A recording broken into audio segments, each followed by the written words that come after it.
কিছু কিছু মানুষ আছে যারা রাতে ঘুমোতে পারে না।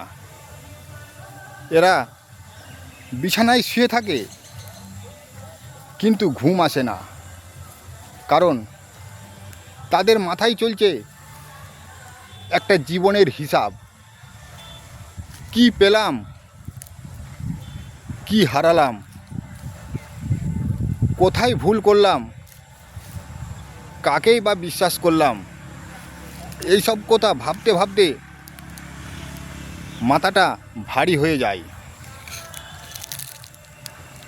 দিনের বেলায় এরা সবারই সঙ্গে কথা বলে, হাসে, হই হুল্লোড় করে, কিন্তু রাত এলেই চলে আসে জীবনের হিসাব।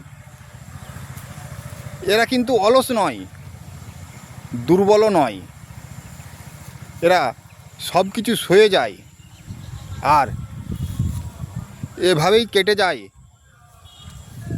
কয়েকটা নির্ঘুম রাত।